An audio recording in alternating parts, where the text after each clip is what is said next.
কথা রাখেনি। 33 বছর কাটল, কেউ কথা রাখেনি। ছোটবেলায় এক বৈষ্ণবী তার আগমনী গান হঠাৎ থামিয়ে বলেছিল, শুক্লা দ্বাদশীর দিন অন্তরাটুকু শুনিয়ে যাবে। তারপর কত চন্দ্রভুক অমাবস্যা চলে গেল, কিন্তু সেই বৈষ্ণবী আর এলো না।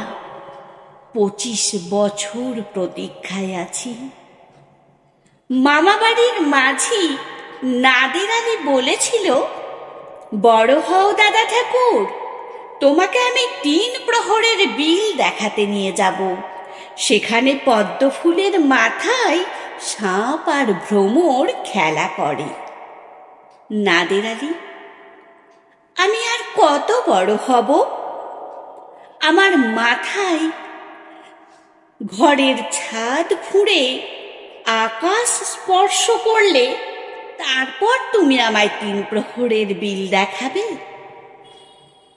একটাও রয়্যাল গুলি কিনতে পারিনি কখনো। লাঠি লজেন্স দেখিয়ে দেখিয়ে চুষেছে লস্কর বাড়ির ছেলেরা। ভিখারির মতন চৌধুরীদের গেটে দাঁড়িয়ে দেখেছি ভেতরে রাস উৎসব।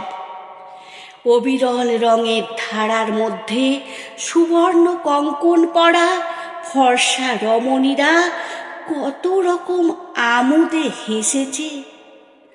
আমার দিকে তারা ফিরেও চায়নি। বাবা আমার কাঁধ ছুঁয়ে বলেছিলেন, দেখিস একদিন আমরাও। বাবা এখন অন্ধ, আমাদের দেখা হয়নি কিছুই।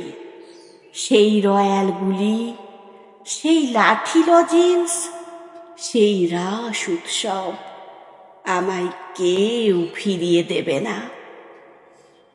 বুকের মধ্যে সুগন্ধি রুমাল রেখে বরুণা বলেছিল, যেদিন আমায় সত্যিকারের ভালোবাসবে সেদিন আমার বুকেও এরকম আতরের গন্ধ হবে। ভালোবাসার জন্য আমি হাতের মুঠোয় প্রাণ নিয়েছি। দুরন্ত ষাঁড়ের চোখে বেঁধেছি লাল কাপড়। বিশ্ব সংসার তন্ন তন্ন করে খুঁজে এনেছি 108টা নীল পদ্ম। তবু কথা রাখেনি বরুণা। এখন তার বুকে শুধুই মাংসের গন্ধ। এখন সে যে কোনো নারী। কেউ কথা রাখেনি।